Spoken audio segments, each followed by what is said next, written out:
समाज में एक बहुत बड़ी भ्रांति है कि ध्यान कैसे लगे। जब तक हम चित्र न देखें, मूर्ति न देखें, तब तक ध्यान लगेगा ही नहीं। ध्यान इसको नहीं कहते हैं। ध्यान से पहले क्या होता है? धारणा। संसार के जीवों पर राज्य की एक कृपा हुई। कृपा का तात्पर्य क्या है?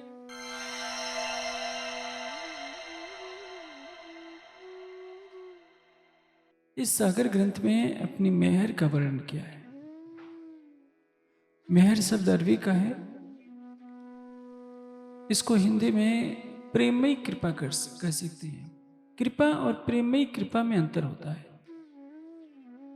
जैसे कोई व्यक्ति अपनी पड़ोसी को 5,000 रुपया देता है, उसके घर में खाने को नहीं है, तो क्या हो गई? दया करके देना, एक एहसान देना। आप अपनी पत्नी को 5,000 देते हैं तो कोई एहसान नहीं करते हैं, क्योंकि उसका तो अधिकार है, वो अर्धांगिनी है आपकी। और यदि आप 5,000 रुपया देकर 10 बार सुनाया करेंगे कि मैंने तुमको कल 5,000 रुपया दिया था, कल 5,000 रुपया देगा, तो उसको कितना बुरा लगेगा। आप अपनी नौकरानी को दे सकते हैं, उसके वेतन में वृद्धि कर सकते हैं, एहसान जता सकते हैं, लेकिन अर्धांगिनी को आप सब कुछ दे देंगे। जितना कमा कर लाते हैं वो जब चाहे तब ले भी सकती है। आप एहसान जताने का अधिकार नहीं रख सकते कि मैंने तुमको इतना दिया है, इतना दिया है, मैंने इस वर्ष ज्यादा दे दिया है। यह तो कह सकते हैं कि शादी की वर्षगांठ पर पिछले साल मैंने सोने की अंगूठी दी थी, तो इस बार हीरा जड़ा हुआ दे दूंगा। ये तो कह सकते हैं, लेकिन पिछले साल मैंने दिया था उसको एहसान के रूप में जताने का अधिकार नहीं होता है। कृपा और प्रेममयी कृपा में यही अंतर होता है। जैसे इस माया के संसार के प्राणी, वो भी राज्य के चरणों में आते हैं, उनको तारतम्य ज्ञान का प्रकाश मिलता है और यहीं बैठे बैठे वे भी अखंड मुक्ति का दरवाजा खोल लेते हैं। संसार के जीवों पर राज्य की एक कृपा हुई, दयामयी कृपा। ब्रह्मशिष्टियों के साथ जो वो कर रहे हैं वो उनकी प्रेममयी कृपा है। कृपा का तात्पर्य क्या है? अक्षरातीत का जिससे संबंध है उसके साथ जो भी लीला करेंगे उसको कृपा कहेंगे। चाहे प्रेममयी कृपा हो, चाहे दयामयी कृपा। एक चौपाई आती है, जिन दयाएं पर्दा उड़ाइया, सो फिर मांगू फिर, इश्क दीजिए मुझे आपनो, जासो बुजुर्गी लगे चेहर। जिन दयाएं पर्दा उड़ाइया, पर्दा उड़ाने का तात्पर्य क्या है? अज्ञानता के अंधकार को दूर करना। परम धाम की आत्मा माया के खेल में आकर जीव पर बैठकर जीव भाव को प्राप्त हो गई है। लालदास जी का तन है, उसमें भी जीव बैठा है, लेकिन परम धाम की आश्रय की आत्मा है। मिहिराज का तन है, उस तन में इंद्रावती की आत्मा विराजमान है, जिसके अंदर राज्य आवेश रूप से विराजमान है। जो राज्य महामती जी के धाम हृदय में विराजमान है, वही लालदास जी के भी प्रीतम है, सकुंडल के भी प्रीतम है, सकुमार औरंगजेब के भी प्रीतम है, लेकिन सबकी स्थिति अलग अलग है। औरंगजेब की आत्मा राज्य से कोसों दूर है। छत्रसाल जी की आत्मा राज्य पर समर्पित हो चुकी है। लालदास जी की आत्मा इतनी समर्पित हो चुकी है कि महामती की शोभा भी धारण करके दावे से कहती है कि मैंने अपना सब कुछ सौंप दिया। आस भाई ने जब अपना अस्तित्व महामती के ऊपर लुटा दिया तो स्वयं महामती हो गई। इसको कैसे समझे? एक दृष्टांत से समझिए। एक राजा है, जिसे आपने ध्रुव की कहानी सुनी है। ध्रुव के पिता थे उत्तानपाद और उनकी दूसरी माता थी सुरुचि। उनसे जो पुत्र पैदा हुआ था, दोनों एक बार राजमहल में पहुंचते हैं अपने पिता के पास। तो राजा ने दोनों को गोद में बैठाना चाहा, तो जो दूसरी माँ थी उसने झिड़क दिया कि तुम्हें राजा की गोद में बैठने का अधिकार नहीं है। मैं दृष्टांत दे रहा हूं, एक बालक राजा नहीं है, लेकिन राजा जब उस बालक को उठाकर अपनी गोद में बैठा लेता है तो उसकी शोभा भी उसके बराबर जैसी हो जाती है कि जो महाराजा की गोद में बैठा है, देखने वाला तो यही समझेगा कि महाराजा का बहुत निकटस्थ है, तभी तो उसकी गोद में बैठा है। बस यही कहानी है।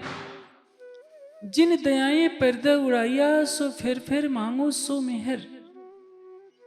राज्य ने कितनी बड़ी कृपा की है इस माया के संसार में आकर कि परम धाम की आत्माओं को परम धाम का ज्ञान देकर जीव भाव से परे निकाला है। जो औरंगजेब की आत्मा है उसके ऊपर से माया का पर्दा नहीं हटा। लालदास जी ने हटाया, छत्रसाल जी ने हटाया, अन्य सुंदर साथ ने हटा दिया। वे अपने आत्मा की स्वरूप की पहचान कर लिए, पर आत्म के स्वरूप की पहचान कर लिए। यदि आप अपने आत्म स्वरूप में पहचान कर लेते हैं प्रीतम की, परात्म के स्वरूप से पहचान कर लेते हैं, तो राज्य आप पर दया नहीं करेंगे, एहसान नहीं करेंगे, अपना हृदय लुटा देंगे। लेकिन जब ज्ञान देना होगा तो उसमें दया ही कहा जाएगा, क्योंकि उसकी स्थिति भी जीव जैसी ही हो गई होती है।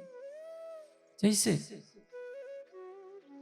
आप शराब पीजिए चाहे न पीजिए, अभी दीपावली का त्योहार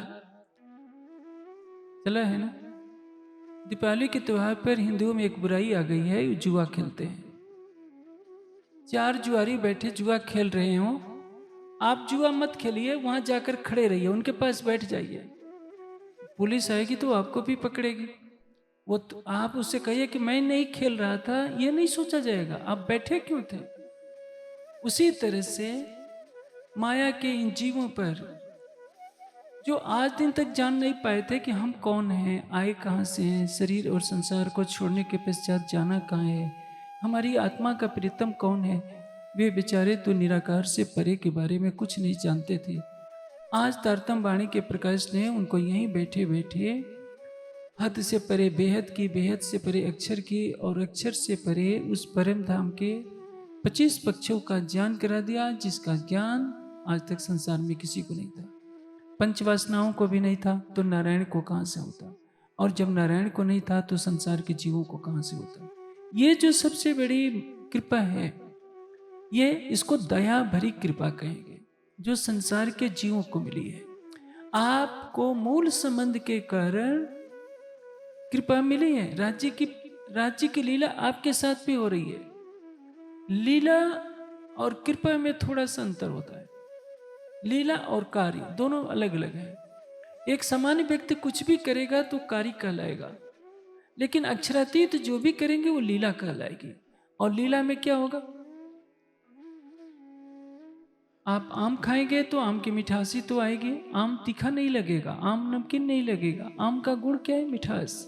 अक्षरातीत के हृदय में क्या है, आठों सागर है। आठों सागर जब आत्मा को मिलने लगे तो क्या कहेंगे, अक्षरातीत की मूल संबंध के कारण आत्मा के साथ होने वाली लीला है। आप मेहर को क्या समझते हैं, जैसे अचानक आपके घर 5 करोड़ की लॉटरी आ गई तो आप पूरे मोहल्ले में ढिढोरा पीट देंगे। देखिए, राज्य की कृपा के कारण हमें 5 करोड़ मिला है, तो मैं 1 लाख राज्य की सेवा में भी दे दूंगा, 1 लाख से सुंदर साथ को भंडारा करवा दूंगा, कुछ ये दूंगा ये दूंगा।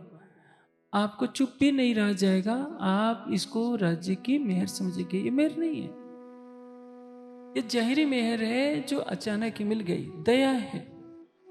आपकी गरीबी थी, राज्य ने आपको दया करके माया की एक छोटी सी सुख की उपलब्धि करा दी है, बस इतनी है।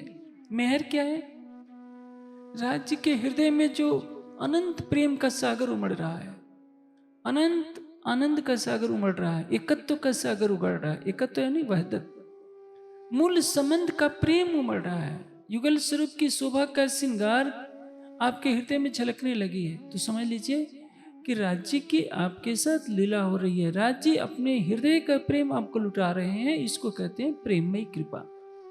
जिन दयाएं पर्दा उड़ाइया, सो फिर मांगो सो फिर। राज्य क्या करते हैं, पूरे देश में जो भी सुंदर साथ है प्रतिदिन मेहर सागर का पाठ करता है। किस लिए? कि मेहर हो जाए।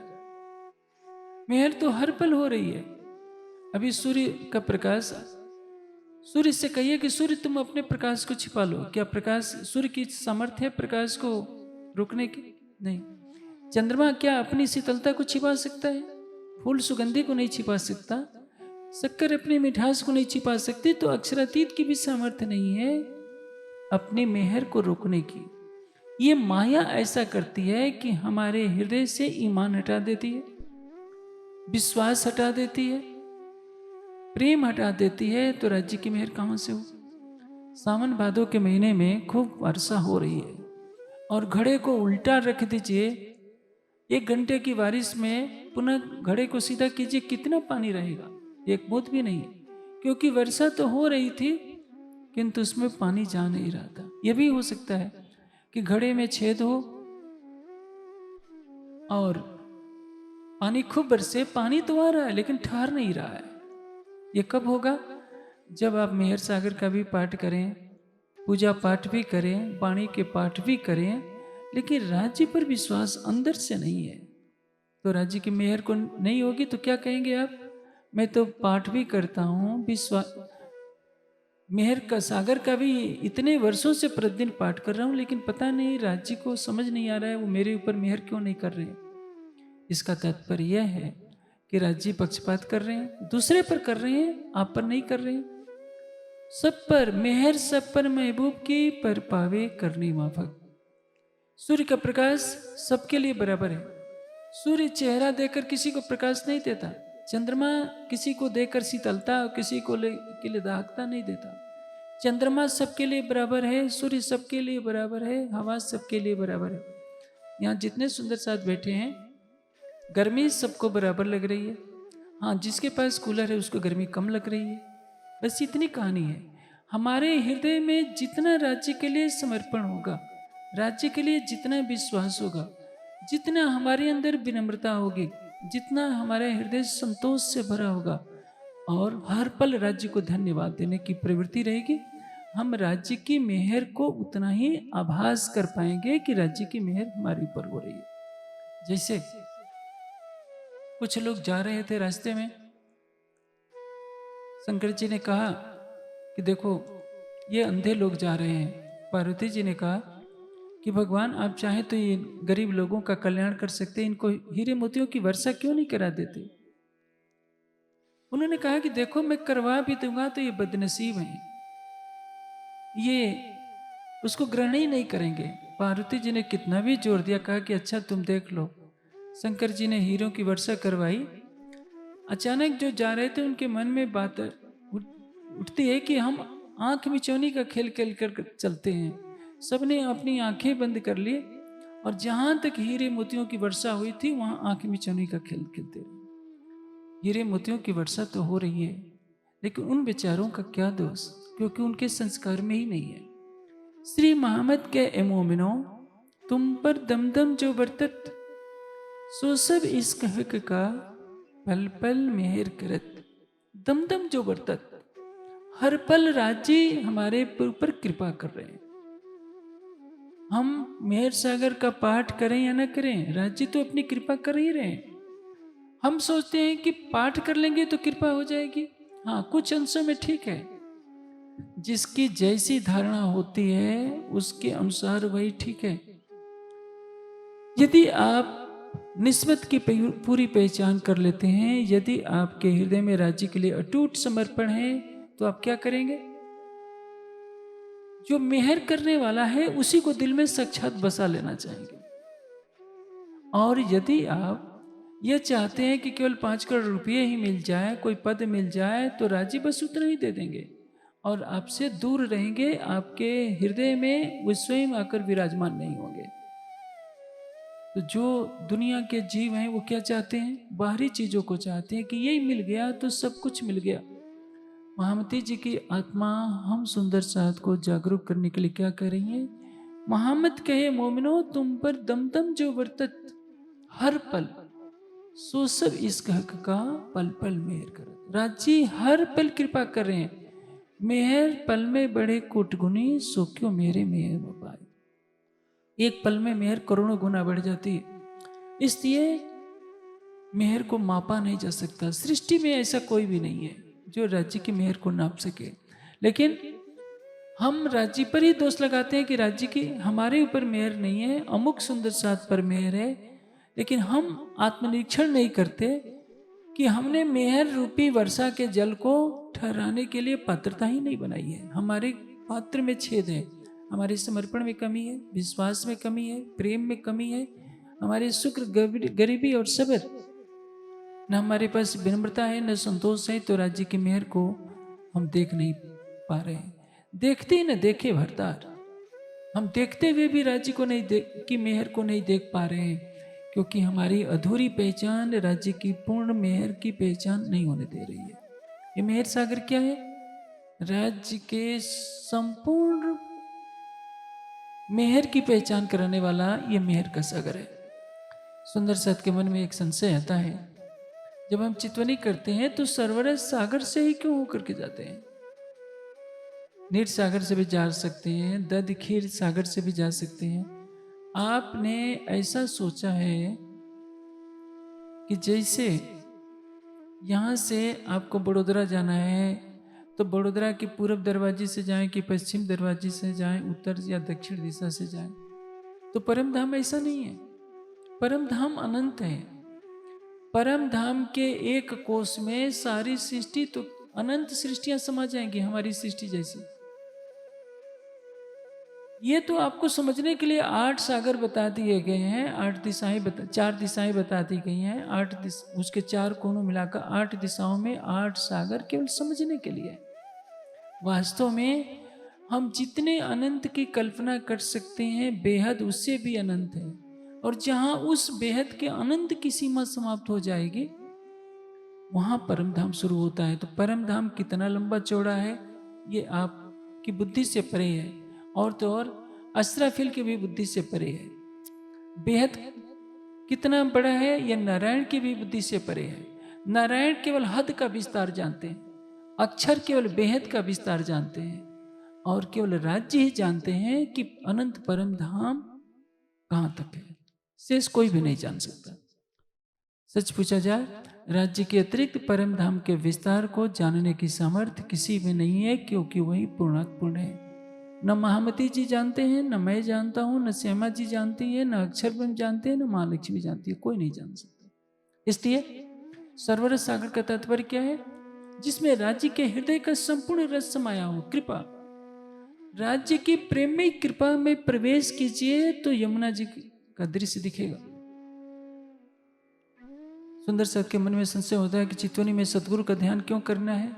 इसलिए क्योंकि आपका सिर किसी के चरणों में तो झुके, विनम्रता तो आए, अपने अहंकार का समापन तो करें। जब आप दिन भर संसार के काम करते हैं, कई लोगों से वास्ता पड़ता है, कई बातें संसार में घुसी रहती हैं, मन में घुसी रहती हैं संसार की। चितवनी में बैठकर पहले कहा जाता है कि 1 बार 2 बार तारतम का पाठ कीजिए, सतगुरु का ध्यान कीजिए। ऐसा इसलिए कि संसार से ध्यान हटेगा, सतगुरु पर केंद्रित होगा, एक ब्रह्मात्मा पर केंद्रित होगा। ब्रह्मात्मा के धाम हृदय में कौन विराजमान है? राज्य। तो धीरे धीरे जब यह प्रक्रिया बढ़ती जाएगी तो आपके साथ राज्य का जोश जुड़ेगा। वही जोश आपको निराकार से परे करेगा। अन्यथा संसार में अपनी बुद्धि से कोई भी कितना भी बड़ा योगी को न हो, अपनी शक्ति से निराकार को पार नहीं कर सकता। जब स्वयं नारायण निराकार को पार नहीं कर सकते तो सामान्य व्यक्ति कहां से पार कर देगा? इसलिए एक ब्रह्मात्मा का या महामती जी के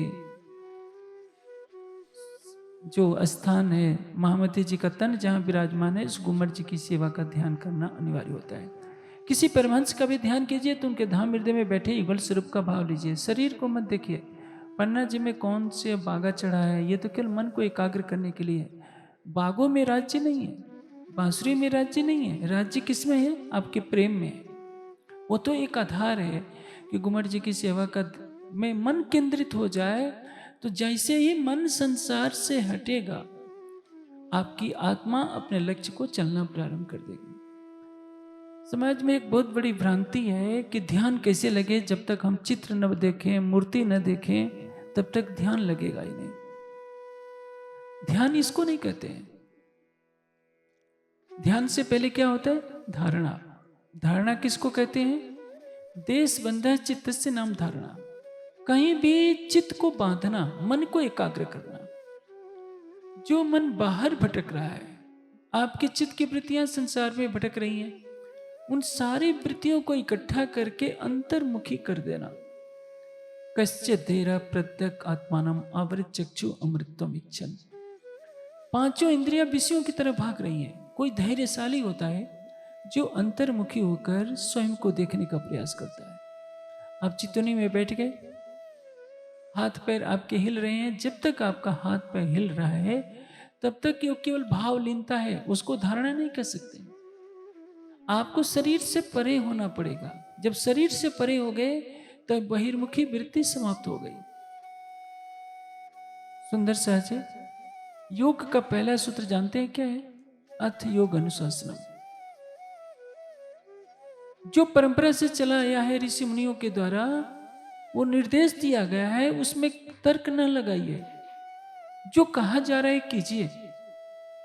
यदि आप उसमें तर्क को तर्क करेंगे कि ऐसा क्यों, क्या ऐसा क्यों कहा गया, तो आप योग के अधिकारी नहीं होते। आजकल जिनको योग का प्रारंभिक ज्ञान नहीं होता, वो योग के उपदेशक बनते हैं और वही लोग धारणा करते हैं कि देखो सुंदर मूर्ति बना दिया जाए, सुंदर चित्र बन जाए तो ध्यान लगेगा। ऐसा तो रामकृष्ण परमहंस भी नहीं कर पाए थे। रामकृष्ण परमहंस जी जैसे ही उनके गुरु तोतापुरी जी कहते थे कि यहाँ ध्यान करो, धारणा लगाओ, मन को एकाग्र करो, तो उनको काली जी दिखने लगती थी, क्योंकि जीवन भर तो काली जी की पूजा किए थे। इसलिए उन्होंने यहाँ पर शीशा चुभा दिया, कहा कि मैं काली जी का ध्यान करने के लिए नहीं कह रहा हूँ, जो त्रिकुटी में कह रहा हूँ वहां तुम मन को एकाग्र करो। जब उन्होंने अपनी सुरता को, चित्त की वृत्तियों को त्रिकुटी में एकाग्र किया, समाधि लग गई। लंबे समय तक 72 घंटे तक उठे नहीं। आपको चलना है राज्य की तरफ, तो आपको क्या करना होगा? आपको अपने चित्त को बाहर से समेटकर अंतर्मुखी करना होगा राज्य में। इसलिए धीरे धीरे जीवा को हिलाए बिना, शरीर को हिलाए बिना आप तारतम का पाठ करेंगे, राजसमा जप करेंगे, मेरे प्राण प्रीतम, कुछ भी हो, जीभ न हिले, होठ न हिले, शरीर न हिले, धीरे धीरे अंतर्मुखता आती जाएगी तो मन का व्यापार बंद हो जाएगा, तो आत्मा की दृष्टि अपने आप खुलने लगेगी और जो लक्ष्य है राज्य का स्वरूप अपने आप झलकने लगेगा। चित्र से नहीं झलकेगा, वह तो थोड़े समय के लिए मन को एकाग्र कर सतगुरु का ध्यान किया जाता है, गुमर जी की सेवा की जाती है। अब आप कहेंगे कि राज्य का भी तो नख से सिक तक श्रृंगार एक आकृति है, तो आपको शोभा में डूबने के लिए कहा जा रहा है। यदि शोभा में डूबने के लिए नहीं कहा जाता तो श्रृंगार याद करा दिया जाता। राज्य के गले में यह आभूषण है, यह आभूषण है, उसमें आप लगते जाते और ध्यान लग जाता, समाधि लग जाती। ऐसा नहीं होता है। एक एक अंग की शोभा का जो वर्णन किया गया है, वस्त्र आभूषणों की शोभा का जो वर्णन किया गया है, वह इसलिए कि उन्हीं भावों में आप डूब जाएं। आपके अंतर मन में राज्य का श्रृंगार खड़ा हो जाए कि राज्य का नख से सिक तक शोभा क्या है, उनका मुखारविंद कैसा है, उनके नेत्र कैसे हैं, उनके होठ कैसे हैं, उनके गला कैसा है, नासिका का आभूषण क्या है, हाथों के आभूषण क्या है, एक भावात्मक छवि अंकित कर देनी है। और जब मन एकाग्र होगा तो आत्मा की दृष्टि जो आपके मन में अंकित हो चुकी है, सीधे उसी को देखेगी और वहीं से समाधि की लीला शुरू होती है। सुंदर साथ इस राह को छोड़ देता है, इसलिए बरसों लग जाते हैं लक्ष्य तक पहुंचने में। महामिति जी की आत्मा कह रही है कि साथ जी मैं कहाँ हूं, मैं तो तुम्हारे दिल में हूं। सुंदर साथ अपने परात्म के स्वरूप को नहीं जानते हैं। इसी मेहर के सागर में एक चौपाई आती है, दिल मोमिन मेहर सागर। मैंने इस चौपाई को कई बार उद्धृत किया है। दिल मोमिन मेहर सागर। ब्रह्मात्मा का दिल क्या है? मेहर का सागर। आप तो भिकमंगे बने हुए हैं। आप मेहर सागर का गोटा पढ़कर मेहर मांगते हैं, आपको खुद पता नहीं कि आपका दिल भी मेहर सागर है। लेकिन कब तक मेहर सागर नहीं हो पाएगा? जब तक आपको ये शरीर दिखता है, संसार दिखता है, तब तक आपको मेहर मांगनी ही पड़ेगी। इसलिए जिन दयाएं पर्दा उड़ाइया, सो फिर मांगो सो मेहर। महामती जी को भी मेहर मांगना पड़ रहा है, हमें और आपको भी मांगना पड़ेगा, क्योंकि हमारी दृष्टि कहाँ पर है? अभी शरीर पर है और संसार पर है। यदि पिंड और ब्रह्मांड से परे हो जाएंगे तो क्या होगा? हमारे दिल में धनी की शोभा बस जाएगी।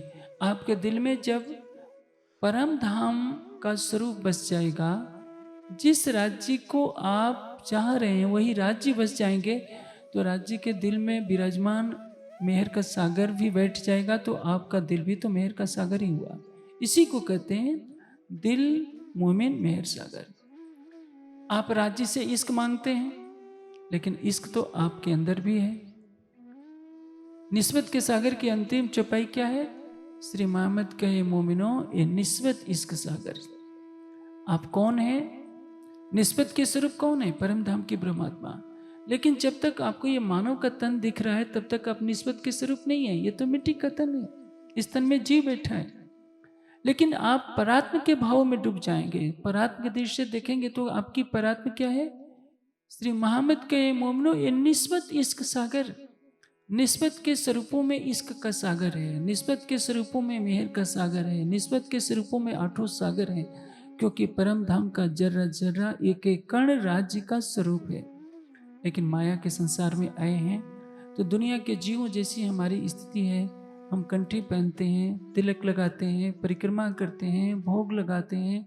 जैसे दुनिया वाले हाथ जोड़ते हैं, हम भी जोड़ते हैं, मन्नत मांगते हैं, नारियल चढ़ाते हैं और राज्य से कृपा की भीख मांगते हैं। राज्य हमारे पर कुछ दया कर दो, कृपा कर दो, पैसे की कमी है, हमारा ये नहीं काम हो रहा, ये नहीं काम हो रहा है। आप इन सबको जिस दिन भुला देंगे, मेहर करने वाला स्वयं आपके दिल में विराजमान हो जाएगा। और उस अवस्था में क्या कहेंगे? हक हम में, हम हक में, और हक बिना सबको आप। महामती जी की आत्मा कह रही है,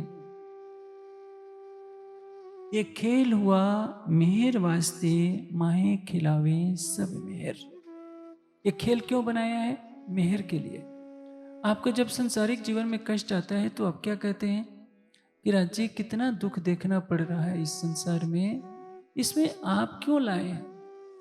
राज्य के पास घृणा नहीं है, बदले की भावना नहीं है, बुरा करने की भावना नहीं है, तो आपका बुरा क्यों चाहेगा?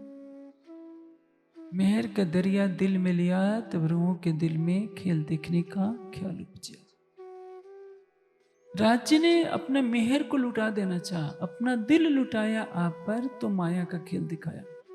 आप सोचिए, यदि ये माया का खेल नहीं बनता तो जब्राइल और इसराफील को क्या परम धाम की कुछ जानकारी मिल सकती थी? इसराफील फिरवलिया अर्श जीम के माए, जब्राइल जबरूत की हद छोड़ सकिया न। जिस जबरील के द्वारा बेहद का ज्ञान दिया जाता है, और जो जब्राइल स्वयं परम धाम के अंदर 2 कदम नहीं चल सका, उसको भी परम धाम का ज्ञान मिला। अक्षर की जो जागृत बुद्धि है इसराफील को मिला। अक्षर को परम धाम की लीला की खबर पड़ी। संसार के जीवों को अनंत काल तक के लिए, हमेशा हमेशा के लिए 7 बहिश्तों का सुख मिला, 8 बहिश्तों का सुख मिला। और पहले बहिश्त में तो परम धाम की सारी लीला प्रतिबिंबित हुआ करेगी, और उस पहले का प्रतिबिंब दूसरी में भी पड़ेगा। ईश्वरी सृष्टि हो, ब्रह्म सृष्टि के जीव सभी क्या समझेंगे कि हम तो परम धाम की आत्माएं हैं। दुनिया के जीवों को वह सौभाग्य प्राप्त हुआ जो नारायण को प्राप्त नहीं था। आप सोचिए, आपके इस खेल में आने से कितना बड़ा लाभ हुआ है। आपके इस खेल में आने से स्वयं अक्षरातीत को आना पड़ा। परम धाम की ये ब्रह्मवाणी आई। सारा संसार जो सृष्टि के प्रारंभ में अवतरित वेदों के ज्ञान के आधार पर चलता रहा है। वेदों में किसका ज्ञान है? विशेषकर अक्षर ब्रह्म का। और जो वेद की सर्वोच्च साधना पद्धति है, उससे कहाँ तक पहुंचा जाता है? केवल वेदों, बेहद तक। अक्षर की पंचवासनाएं केवल और सबलिक तक ही जाती हैं। सबलिक को अक्षर की पंचवासनाएं अक्षर मानती हैं, और केवल ब्रह्म को अक्षरातीत मानती हैं। केवल से परे सत्स्वरूप है, इसका भी ज्ञान उनको नहीं है। सत्स्वरूप से आगे क्या है इसका ज्ञान पंचवासनाओं को भी नहीं है। हम सुंदर साथ को घर बैठे जो परम धाम का यह ज्ञान इतनी सरलता से मिलता है तो हमें इसकी गरिमा का आभास नहीं होता। इसलिए महामती जी की आत्मा कह रही है, ये खेल हुआ मेहर वास्ते, माहे खिलाए सब मेहर। राज्य ने अपनी मेहर की पहचान दिखाने के लिए कि मैं तुमसे कितना प्रेम करता हूं, राज्य ने माया का खेल दिखाया। हम सुंदर साथ थोड़ी सी वाणी पढ़ते हैं तो राज्य पर दोष मर लेते हैं कि राज्य जल्दी परम धाम चलिए। इस खेल में क्यों रख रखा है आप सोचिए। इतने भाई बहन हैं, सब अपने बच्चों को घुमाने ले जाते हैं और आपको जाना है कन्याकुमारी घूमने के लिए और आपका बच्चा नागपुर जाते जाते शोर मचाना शुरू कर दे, छाती पीटना शुरू करेंगे कि नहीं मुझे तो जाना ही नहीं है, मुझे घर वापस जाना है, तो क्या करेंगे आप यही सोचेंगे कि भविष्य में इसको कभी भी घुमाने लेना जाना नहीं है क्योंकि ये कहना नहीं मानता, बीच में झगड़ा करता है। तो वो बच्चा आपकी दृष्टि में गिरा हुआ रहेगा। परम धाम की आत्माओं को राज्य पर इतना विश्वास रखना चाहिए कि राज्य जो कर रहे हैं ठीक कर रहे हैं, जो करेंगे ठीक करेंगे, क्योंकि वो प्रेम के स्वरूप है। पूरी रामायण पढ़ जाइए, सीता ने कभी राम को उलाहना नहीं दिया कि वन में क्यों लाए। सीता तो कहती है कि जहां आप रहेंगे वही मेरे लिए वैकुंठ है, मुझे अयोध्या का राजमहल नहीं चाहिए, वैकुंठ का सुख नहीं चाहिए, जहां आप हैं वहां मैं। उर्मिला का भी त्याग है कि मेरे प्रीतम की जो खुशी है कि मैं अकेले ही रहूं तो मैं 14 वर्षों तक किसी पराये पुरुष को नहीं देखूंगी। और लक्ष्मण से दूर होकर भी लक्ष्मण में खोई हुए लक्ष्मण के पास है और सीता राम के पास है। सीता को वन के कष्टों में भी प्रेम दिख रहा है। दोनों सतियों का त्याग अलग है। आप सोचिए, हम सुंदर साथ तो सीता और उर्मिला के सामने कहीं भी नहीं ठहरते हैं। हमारे जीव में उतना त्याग नहीं है, उतना प्रेम नहीं है। जो माया के जीव जो कहे जाएंगे सीता और उर्मिला के जीव, हम उनके कहीं भी पास नहीं बैठने की क्षमता रखते हैं। हमारे पास परम धाम का ज्ञान है। वे तो संसार का संबंध निभा रही हैं सतियां, हम तो परम धाम से राज्य का संबंध भी भूल गए हैं। इसलिए तोहमत लगाते हैं कि राज्य जल्दी करो जल्दी करो। वाणी क्या कहती है, सुख हक इश्क के जिनको नहीं सुमार, सो देखन की ठोर इत है, जो रू सो करो विचार। सो देखन की ठोर इत है, परम धाम के सुखों को तोलने का, मूल्यांकन करने का जो अवसर है, ये जागनी ब्रह्मांड है। लेकिन ये कब होगा, जब आत्मिक दृष्टि से विचार करेंगे तब। माया की बुद्धि से, माया के मन से यदि आप सोचेंगे तो ये बातें समझ में नहीं आएगी। आपको यही लगेगा कि परम धाम का अखंड सुख छोड़कर इस संसार में हम क्यों आए हैं। आपको नहीं पता अभी कितने ब्रह्मात्माओं की जागनी होनी होगी। उन ब्रह्मात्माओं को भी यहीं बैठे बैठे परम धाम के सुख की अनुभूति करनी है। कितने जीवों ने तप किया होगा, कितने जन्मों में, उनको फल मिलना होगा अक्षरातीत के चरण कमलों में जाने का। ईश्वरी सृष्टि भी परम धाम के उस ज्ञान को लेकर अपना आनंद पाना चाहती है। आप अपनी जिद में सबके आनंद को हटा देना चाहते हैं। राज्य ने जिस समय पर जो निश्चित किया है वही होगा, न तो उसके पहले होगा न बाद में होगा। इसलिए यदि हमारे हृदय में राज्य के प्रति पूर्ण समर्पण है, सच्चा प्रेम है, तो हमें वही करना चाहिए जो हमें करने के लिए कहा गया है। हमें राज्य पर किसी तरह का आरोप लगाना नहीं चाहिए। हमारा कार्य है हर पल राज्य से प्रेम करना। जीवन में उठते बैठते सुपन सोवो जागृत, दम न छोड़े मासूक को जाकी असल, दम न छोड़े मासूक को। एक पल के लिए भी हमारे दिल में संसार का ख्याल न बसे, केवल राज्य का प्रेम बसे। केवल ये परमात्मा का कर्तव्य है, राज्य पर आरोप लगाना कर्तव्य नहीं है। इसलिए कहा, दो मेहर एक खेल हुआ मेहर वास्ते, माहे खिलावे सब मेहर, जाथे मेहर जुदी हुई तब होत सब जहर।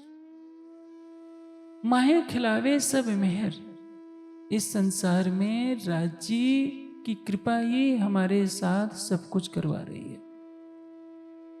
यदि हमें दुख भी मिल रहा है तो उसमें भी राज्य की मेहर है। दुख बड़ो पदार्थ जो कोई जाने ताते सुख को छोड़कर ले सके सो ले। दुख बड़ो पदार्थ, आपको थोड़ा सा कष्ट होगा, भागे जाएंगे घुमर जी, किस लिए? कि राजी संकट टाल दो। मत्था टेकते ही पहले ही कह देंगे कि राजी परिवार में बहुत संकट है, जल्दी से जल्दी हमारे संकट दूर कर दो। राजी संकट दूर कर देते हैं तो परिवार में आप मस्त हो जाते हैं, राजी को याद करना भी भूल जाते हैं, चितवनी करना भी भूल जाते हैं। जब कहा जाता है कि चितवनी करते हो, कहते हैं कि बहुत काम आ गया है, मैं क्या करूं। तो आपका संबंध तो राज्य से केवल इतना है कि माया में सुख मिलता रहे और हम राज्य को किनारे करते रहें, केवल अपने जो हमारे हैं। अपने कौन है आप जानते हैं? राज्य आपके अपने बाद में लगते हैं, पहले अपने कौन है? पत्नी को पति अपना लगता है, पति को पत्नी अपनी अच्छी लगती है, बच्चे अपने अच्छे लगते हैं, जाति बिरादरी के लोग अपने अच्छे लगते हैं, दूसरों से कोई क्या लेना देना। सुंदर साथ में भी आत्मिक संबंधों का महत्व नहीं होता, बिरादरी लोग देखते हैं, इस बिरादरी का है, इस कुल खानदान का है, हमारे परिवार का है। ये तो सब माया की चीजें हैं, आप इसको मत देखिए। कर कबीरा पार का अंकुर बल सूते। पार के कबीले से आपका संबंध है, आप अक्षरातीत के अर्धांगिनी हैं, तो अपने कर्तव्यों को कीजिए, अन्यथा जानते हैं इसका परिणाम क्या होगा। राजा सब कुछ सहन कर सकता है, वो अपने दासी को अपराधी बनते हुए सहन कर लेगा, लेकिन रानी का अपराध वो सहन नहीं करेगा। क्योंकि यदि रानी उसकी अपराध करती है तो दोष किस पर जाएगा? राजा पर जाएगा। दुनिया के जीवों के लिए क्षमा है, उनके पतिव्रता धर्म में दाग लगता है तो क्षमा भी हो जाएगा, आपको क्षमा नहीं है। यदि आपका समर्पण राज्य के अतिरिक्त किसी और के लिए है तो क्षमा नहीं है, ये सबसे बड़ा गुनाह है। लाड लिया लाहौद की जाके असल चौथे आसमान, बड़े बड़ाई इनकी जाके सिफत करे सुबान। अक्षरातीत आपकी महिमा गाते हैं तो उस महिमा की कदर आपको करनी पड़ेगी। अक्षरातीत ने तो ग्रंथों में लिखवा दिया कि ब्रह्म श्रेष्ठ कहीं वेद ने, ब्रह्म जैसी तो जगत।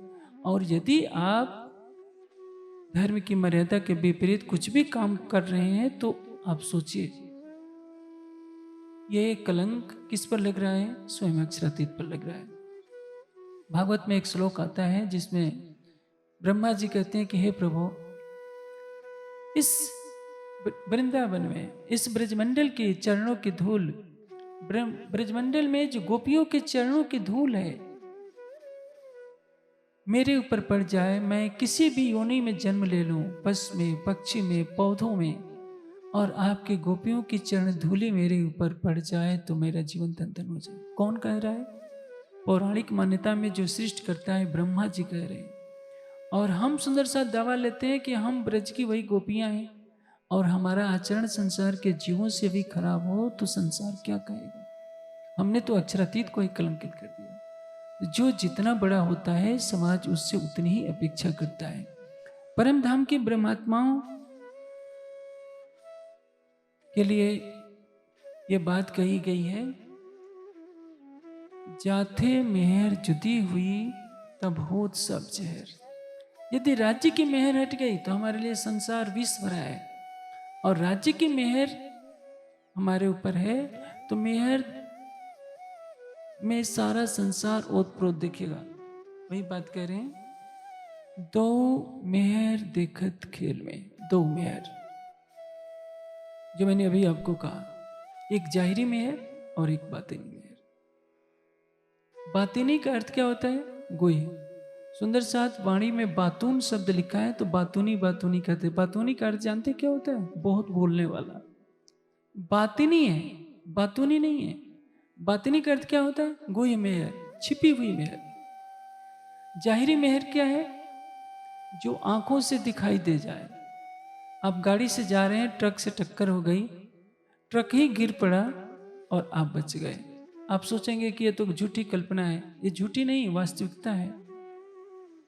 जब ज्ञानपीठ की स्थापना हो रही थी तो अपने सुंदर साथ जो ट्रस्टीगण थे दिल्ली से पूरी गाड़ी में चले, ट्रकों का एक झुंड काफिला आ रहा था। रास्ते में आगे भी ट्रक थे, पीछे भी ट्रक थे, और कार अपने सुंदर साथ की पीस जाती है। सामने का ट्रक पलट गया और कार गिरी नहीं। इससे बड़ा आश्चर्य और क्या करेंगे। उस दिन सबने सोचा कि अब तो हमें किसी को बचना नहीं, लेकिन सारे बच गए। कई तो ऐसे हैं जिनको खरोच भी नहीं आई। गाड़ी ठीक, कार बच जाए और ट्रक पलट जाए, इससे बड़ी बात और क्या हो। ये है जाहिरी मेहर जो पता चल जाती है। बातिनी मेहर क्या है? केवल आत्मा को पता चलती है और संसार को कुछ भी पता नहीं चलता। आठों सागरों का रस उसकी आत्मा के अंदर आ रहा है। उसको परम धाम के नूरी स्वरूप के दर्शन हो रहे हैं, रूहों की शोभा का दर्शन हो रहा है, एकत्व का अनुभव हो रहा है। परम धाम के एकत्व का अनुभव हो रहा है। युगल स्वरूप के नख से सिख तक की शोभा दिख रही है। जो पांचवा सागर है इश्क है, हर पल उसके हृदय में राजी का प्रेम भरा रहा है। वाणी के गुह्य भेद, इल्म का सागर उसके अंदर टपक पड़ा है लहरों के रूप में। मूल संबंध परात्म का स्वरूप उसको नजर आने लगा है। और आठवें मेहर के सागर में वो नख से सिख तक युगल स्वरूप की शोभा में डूबी जा रही है। ये है बातिनी मेहर। किसी को नहीं पता यह कृपा किसी झोपड़ी में रहने वाले के भी ऊपर हो सकती है, महलों में रहने वाले के लिए भी हो सकती है। राज्य के लिए कोई अमीर हो या गरीब, कुरूप हो या सुंदर, कोई मायने नहीं है, वो सबके लिए बराबर है। मेहर सब पर महबूब की, पर पावत करनी माफक। राज्य सबके लिए बराबर है। हमारा पात्र जितना खाली होगा, हमारा पात्र जितना स्वच्छ होगा, उसके अनुसार ही राज्य अपनी कृपा का रस उसमें डालेंगे। आप खीर तो खाना चाहते हैं, लेकिन आपके बर्तन में मैल है तो खीर कैसे रखी जा सकती है। बुद्ध एक सेठ के यहाँ भोजन करने गए। सेठ ने कहा कि भगवान आप कल मेरे घर भोजन करने आइए और मुझे उपदेश दीजिए। बुद्ध जी पहुंच जाते हैं भोजन करने, लेकिन जब उसके घर पहुंचते हैं सेठ के, तो कहता है कि खीर बहुत बढ़िया बनाकर लाया। बुद्ध से कहता है, बुद्ध जी ने अपना कमंडल आगे कर दिया, देखा कि इसमें तो गोबर भरा हुआ है। सेठ कहता है कि भगवान मैंने आपको भिक्षा देने के लिए बुलाया है, आप भिक्षा पात्र में गोबर रखकर क्यों आए हैं। बुद्ध ने कहा कि देखो सेठ जी, तुम सत्य अखंड ज्ञान चाहते हो, लेकिन तुम्हारे हृदय में तो तृष्णा ही तृष्णा भरी है, पाप भरा है। तो तुम्हारे अंदर अखंड ज्ञान कहाँ से बैठ सकता है। यदि मेरे छोटे से पात्र में गोबर रखे होने से तुम खीर नहीं डाल सकते, तो तुम्हारे हृदय में मैं अखंड ज्ञान रूपी अमृत कहां से डाल सकता हूं। आप अक्षरातीत की मेहर को चाहते हैं तो आपको क्या करना पड़ेगा। संसार से प्रेम छोड़कर राज्य से प्रेम करना पड़ेगा। मैं ये नहीं कहता कि सारे रिश्ते नाते तोड़ दीजिए, उनको निभाइए, लेकिन आपके दिल का पहला प्रेम क्या होना चाहिए, राज्य के लिए होना चाहिए। ईमान, इश्क और ईमान। ईमान क्या है, अटूट विश्वास। सुख हो दुख हो हमेशा ये मानिए कि राज्य हमारे साथ है। सीता को वनवास होता है, सीता का विश्वास कभी नहीं डगमगाता। राम सीता को छोड़ देते हैं, वन में निकलवा देते हैं, गर्भवती है सीता जी, फिर भी सीता के मन में राम के लिए कोई कड़वाहट नहीं है। अब सोचिए वन का जीवन कितना कष्टमयी होता है। आजकल तो वनों में भी अच्छी से अच्छी व्यवस्थाएं हो गई हैं। उस युग में कितना कष्ट होता होगा। वन के कंदमूल फल फूल खाने पड़ते होंगे। 2 बच्चों का जन्म हो रहा है। आजकल तो जन्म होने से पहले कितनी बार डॉक्टर को दिखाया जाता है। उस जमाने में कोई व्यवस्था नहीं, कोई पास में डॉक्टर नहीं, सीता के पास कुछ नहीं। वाल्मीकि ऋषि के आश्रम में रह रही है, और जो आश्रमों का नियम था उसमें सबके लिए एक बराबर नियम था, चाहे कोई राजा हो या कोई सामान्य परिवार का है। सीता जी अपने हाथ से सारा काम करती हैं। अब उस पुराने जमाने में क्या था, चावल के दाने निकालने के लिए ओखली में कूटना पड़ता था। आटा बनाने के लिए गेहूं को पत्थर की चक्की में पीसना पड़ता था। सीता सारा काम कर रही है, लकड़ी से जलाना पड़ता है। कौन काम कर रहा है, जो अयोध्या के चक्रवर्ती सम्राट की महारानी है। और पुराणों के अनुसार बैकुंठ की अर्धांगिनी है, बैकुंठ बिहारी की अर्धांगिनी है। लेकिन मुख से उफ नहीं निकल रहा है कि मेरे राम ने गलती की है। सीता के मुख पर क्या है? मेरे राम ने, मर्यादा पुरुषोत्तम ने जो किया है ठीक किया है, जो करेंगे ठीक करेंगे। आप अपने हृदय से तो पूछिए, आप राज्य को ठीक क्यों नहीं करते? राज्य में ही दोष क्यों निकाल देते हैं कि राज्य ने हमसे मेहर छीन ली है, दूसरे सुंदर साथ पर मेहर कर रहे हैं, हमारे ऊपर नहीं कर रहे हैं। राज्य को पक्षपाती आप बनाते हैं, राज्य को हर बात में दोषी आप बनाते हैं। अपनी महिमा अपने मुंह से गा गा कर खुश करते होते हैं कि हमने राज्य को इतना याद किया, इतनी मालाएं फेरी हैं, इतनी बार जप किया, इतनी बार पाठों की सेवा दी, फिर भी राज्य नहीं सुन रहे हैं। इसका तात्पर्य, आपने सर्वशक्तिमान सकल गुण निधान उस अक्षरातीत को एक मनुष्य के स्तर पर ला दिया है। ये सबसे बड़ा अपराध है। दो मेहर देखत खेल में, लोग देखें ऊपर का जोहर। संसार किसको देखता है? ऊपर का जोहर, ऊपरी लीला। जैसे कि मैंने कह दिया, किसी के घर 2-4 करोड़ रुपए आ जाएं तो वो उसको राज्य की कृपा समझी जाती है। राज्य साक्षात आ जाए, हृदय में बस जाए तो उसको कम महत्व मिलता है, क्योंकि संसार को पता ही नहीं चलता। संसार तो बाहरी चीजों से देखेगा, बाहर की आंखों से देखेगा। अपने सुंदर साथ ने भी एक, जैसे कुनैन की टिकिया की तरह मेहर के सागर को समझ लिया। हर बात में मेहर और हुक्म, ये सच है। ये खेल किसका है? मेहर का है, हुक्म का है। हुक्म का अर्थ क्या है? राज्य के आदेश से जो हो रहा है उसको राज्य का हुक्म कहते हैं। आप कहीं किसी सुंदर साथ को बुलाइए तो क्या कहेगा? राज्य का हुक्म होगा तो आ जाएंगे, राज्य की मेहर होगी तो आ जाएंगे। मेहर और हुक्म तो हर पल है। उनके हुक्म के बिना आपके हुक्म से तो कुछ होगा नहीं। आपके हुक्म से तो एक चींटी भी कुछ नहीं करेगी, एक पत्ता भी आपके हुक्म से नहीं हिलता है। इस संसार में तो नारायण का हुक्म चलता है, नारायण के ऊपर अक्षर का हुक्म चलता है, अक्षर के ऊपर अक्षरातीत का हुक्म चलता है। आप तो कहीं भी नहीं ठहरे। हुक्म चलेगा किसका? राज्य का। इसक किसका सर्वोपरि है? राज्य का। मेहर किसकी चल रही है? राज्य की। तो आप सोचिए, आपको निर्णय लेना है कि हमें क्या करना है। ताथे हुक्म के सिर दोस्ते, बैठ न सके मोमिन। जो भी शुभ कार्य है उसमें हुक्म का बहाना न बनाइए। चितवनी करने में हुक्म की बाट न देखिए कि राज्य आकर हुक्म करेंगे। राज्य ने वाणी में कह दिया है कि चितवनी करनी है तो करनी है। वाणी चर्चा सुननी है, वाणी का चिंतन करना है। चर्चा सुन जो दिन ने रात, आपने टूटा प्राणनाथ। क्यों चर्चा सुने, क्यों वाणी पढ़े? क्योंकि हम राज्य के स्वरूप की पहचान करेंगे। तो पहचान बिना गिरो क्या करे, या यार या सिरदार। रब जब राज्य के स्वरूप की पहचान करेंगे तब आप उन पर फिदा होंगे। चर्चा सुनचो दिन ने रात, आपने त्रुठा प्राणनाथ। राज्य हर पल आप पर फिदा है, अपना हृदय निकाल करके दे दिया है वाणी के रूप में। परम धाम की आत्माओं को जगाने के लिए महामती जी के धाम हृदय में बैठे तो कहाँ कहाँ जाते हैं। आपने अभी तक में पढ़ा है किस तरह से हफ्से के पश्चात जाते हैं, जूनागढ़ के पास गांव बसाने के लिए जाते हैं। वहां से पुनः आते हैं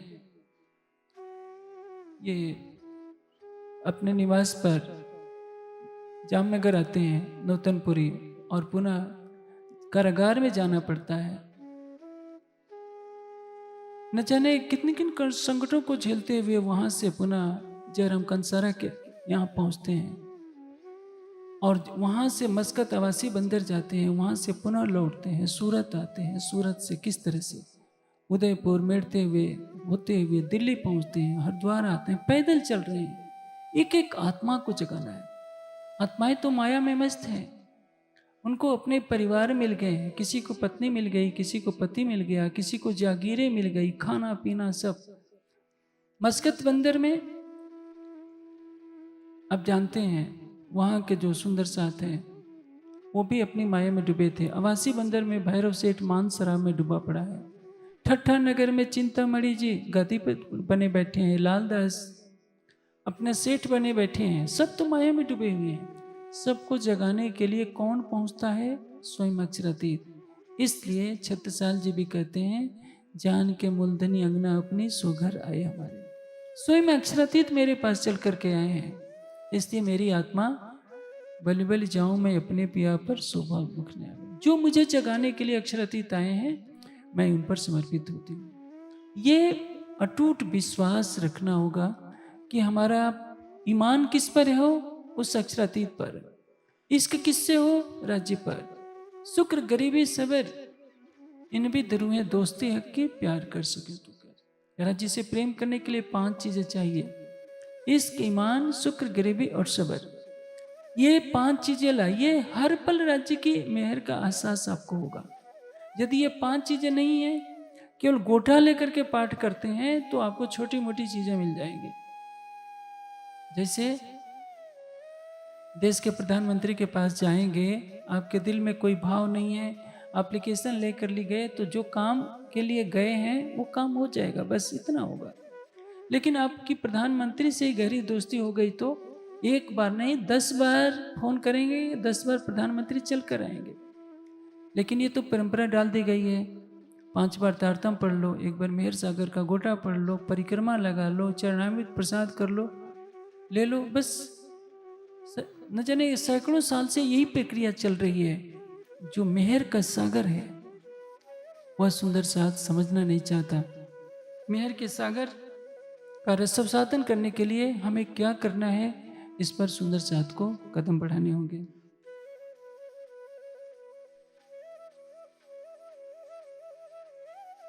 जाए अंदर मेहर कछु नहीं, आखिर हो थक से दूर। मेहर क्या है? जाए अंदर मेहर कछु नहीं, आखिर हो थक से दूर। जिसके अंदर राज्य की मेहर नहीं होती है वो राज्य से दूर हो जाता है। इसका अर्थ क्या है? मेहर क्या है? राज्य का पूर्ण स्वरूप। इसलिए चरचरी में सर्वरस सागर से होकर गुजरना होता है, क्योंकि सर्वरस सागर के रूप में राज्य लीला कर रहे हैं। वैसे तो हर सागर के रूप में राज्य है, परम धाम में पूर्णता है। जैसे मैं आपको एक सांसारिक दृष्टांत दूं, आप रोटी भी खाते हैं, दाल भी खाते हैं, चावल भी खाते हैं, सब्जी भी खाते हैं, लेकिन रोटी में चावल का स्वाद नहीं, चावल में दाल का स्वाद नहीं, सब्जी में रोटी का स्वाद नहीं। लेकिन परम धाम ऐसा नहीं है। एक एक इंद्रिय गुण पांचों, आंखों में देखने का भी गुण है, सुनने का भी गुण है, बोलने का भी गुण है, स्पर्श का भी गुण है। और एक ही फल में सभी फलों का रस है। आपने एक फल खा लिया परम धाम का, तो समझिए परम धाम के अनंत फलों का रस खा लिया। ये तो इस दुनिया के दृष्टांत से समझाया जाता है। वहां भूख प्यास नहीं लगती है कि आपको फल खाने की जरूरत पड़े। कहीं भी एक कण में देखिए तो समस्त परम धाम उस एक कण में समाया हुआ मिलेगा। आप सोचेंगे कि ये कल्पना है, कल्पना नहीं है, सच है। मैंने दृष्टांत दिया है कई बार। जब प्रातः काल जब आप चलते हैं, ओस की बूंदें गिरी होती है, एक एक ओस की बूंदों में सूरज तो दिखता है। छोटी सी सुई की नोक बराबर पानी की बूंद में पृथ्वी से 13 लाख गुना बड़ा सूरज जैसे दिखाई देता है, वैसे परम धाम के कण कण में समस्त परम धाम समाया हुआ है। आपकी नजर जिधर जाएगी समस्त परम धाम आपकी दृष्टि में समाया हुआ दिखेगा, और आपको लगेगा कि राज्य अपने परम धाम के 25 पक्षों सहित मेरी आत्मा के धाम हृदय में विहार कर रही हैं। यह है चितवनी का सुख। आप सर्वरस सागर से होते हुए किस तरह से यमुना जी में पहुंचते हैं, केल के पुल से होकर पुनः पाठ घाट में आकर स्नान करते हैं, श्रृंगार करते हैं परात्मा का, और राज्य के दर्शन के लिए मूल मिलाव में पहुंचते हैं। ये तो आपको सिखाया गया है कि इसी बहाने आप परम धाम के भावों में डूब जाए। स्नान की जो लीला कराई जाती है केवल प्रेम में ही स्नान है। वहां मैल नहीं होती है कि स्नान करना जरूरी है। यमुना जी का जल क्या है? राज्य श्यामा जी के हृदय का जो बहता हुआ रस है वही यमुना जी है। ये न समझिए कि जाहिरी दुनिया का पानी है, आपके दाऊद की टंकी का पानी नहीं है या कोई नदी नहीं है। राज्य के हृदय में जो प्रेम का अथाह सागर उमड़ रहा है वो पुखराज से प्रवाहित हो रहा है लीला रूप में। श्यामा जी का आनंद है। आठों सागर उस जल में क्रीड़ा कर रहे हैं। वो मेहर के साथ यमुना जी में स्नान कीजिए या सरोवर सागर में स्नान कीजिए, सबको मालूम है कि आठों सागरों का जल ही तो पूरे परम धाम के 25 पक्षों में प्रवाहित होता है, कई महानदों के द्वारा, यमुना जी के द्वारा सब। और सागरों के रूप में क्या है? राज्य का हृदय ही तो है। राज्य का हृदय ही सरोवर सागर है। आप लीला रूप में देखिए तो जल है, अंतर की नजर से देखिए तो केवल इश्क है, नूर है, प्रेम है, आनंद है, शांति है, शोभा है और कुछ नहीं है। संपूर्ण परम धाम की शोभा के रूप में केवल राज्य का दिल है। आप अक्षरातीत को अपने हृदय में बसा लेते हैं तो क्या होता है? पर सारी मेहर का रिस्पान हो जाता है। लेकिन यदि आप यही नहीं करेंगे, आपको मेहर की कुछ भी अनुभूति नहीं होनी है, इसका मतलब आपकी राज्य से दूरी बन गई है। राज्य दूर नहीं है, दूरी आपने बनाई है। सबसे निकट आपका कौन है? राज्य। और यदि आपके हृदय में ईमान नहीं रहेगा तो सबसे दूर भी राज्य हो जाएंगे। आप सब सुंदर साथ इतने बैठे हैं, चर्चा सुन रहे हैं, यूट्यूब से भी काफी सुंदर साथ सुन रहे होंगे। जब ये बातें कही जाती है कि रांची शहर से नजदीक है तो किसी किसी के मन में वहम भी होता होगा कि ये तो बहकाने के लिए कह दिया जाता है। यदि रांची इतने निकट है तो हम इतना आंसू बहाते हैं, रोते हैं, उनके लिए नाचते हैं, रांची दर्शन क्यों नहीं देते?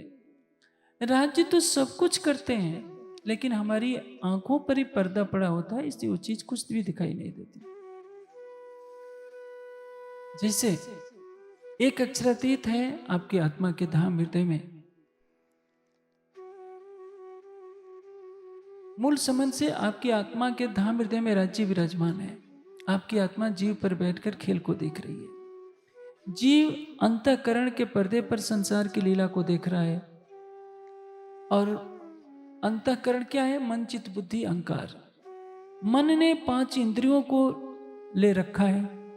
पांचों इंद्रियां पांचों विषयों में भटकाई हुई हैं और पांचों इंद्रियों सहित 10 इंद्रियों सहित मन जो है जीव को कह रहा है कि बाहर देखो कितनी दुनिया सुंदर है। आंखों का लाभ ले लो सौंदर्य देखकर, जीवा का लाभ ले लो स्वाद लेकर।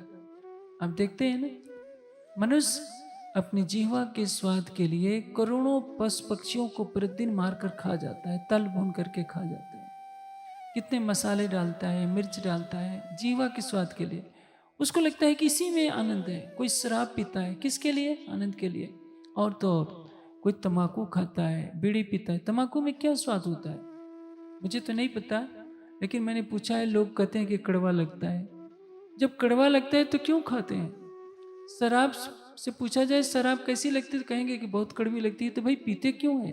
लेकिन शराब छोड़ी नहीं जाती। मांस में कोई स्वाद नहीं है। जो नहीं खाता है उसको दिखा दीजिए तो लगता है कि उल्टी हो जाए, लेकिन देखिए मांस के पीछे, मछली के पीछे दुनिया पागल है। एक बार मैं सिक्किम, एक सुंदर साध के घर था। वो सुंदर साध उड़ीसा में उनका विवाह हुआ है, बहन थी। वो एक किस्सा बताने लगे। वो किसी बहन को लेकर आई थी, वो मछली बहुत खाती थी।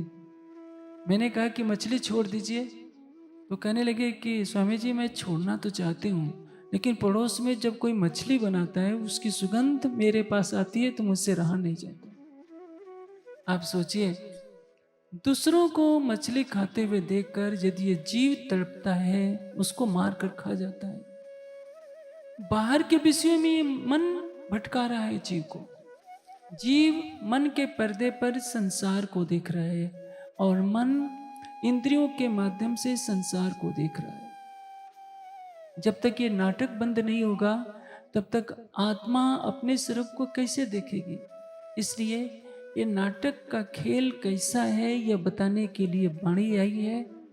और आप मन के व्यापार से, जीव के व्यापार से हटकर अपनी आत्मिक दृष्टि से राज्य को देखें, अपने प्राणेश्वर को हृदय में बसाएं, अपने मूल घर परम धाम को बसाएं, उसको प्रत्यक्ष देखें, राज्य से साक्षात बातें करें। इसके लिए क्या है? चितवनी। और चितवनी का परिणाम क्या है? मेहर का सागर। कि मेहर करने वाले को भी आपने अपने हृदय के सिंहासन पर बसा लिया है, तो मेहर का दरिया उफान ले रहा है। लेकिन यदि आप भिखमंगे बनकर केवल गोटा पारायण करके, गोटा पढ़ कर करके 10, 15, 20 मिनट में पाठ हो जाता है, उसकी 45 चौपाइयाँ पढ़ जाते हैं, सोचते हैं कि राज्य मेहर कर दे, मेहर कर दे। आप दिल तो दीजिए, अपना दिल राज्य को दे दीजिए। फिर राज्य अपना दिल तो पहले दे चुके हैं, परम धाम का सारा रस भी आपको उड़ेल देंगे। इसको कहते हैं मेहर का सागर। और जिसने इस मेहर का सागर को समझ लिया, उसका जीवन धन धन होता है। मैं आशा करता हूँ कि फेसबुक के माध्यम से भी जो सुंदर साथ मेहर के सागर की चर्चा सुन रहे होंगे, वो मेहर के सागर के वास्तविक रहस्य को समझेंगे और प्रीतम अक्षरातीत से प्रेम ही अपने जीवन का लक्ष्य समझेंगे। इसी को मेहर का दरिया का प्रवाहित होना समझेंगे। संसारिक उपलब्धियों या मन्नतों के पीछे नहीं भागेंगे। एक नारियल चढ़ा दिया और कुछ मांगने के लिए लिस्ट लगा दी, ये प्रेम नहीं है, व्यापार है जो दुनिया के जीव किया करते हैं। परम धाम के सुंदर साथ को इन सब से अलग होना चाहिए।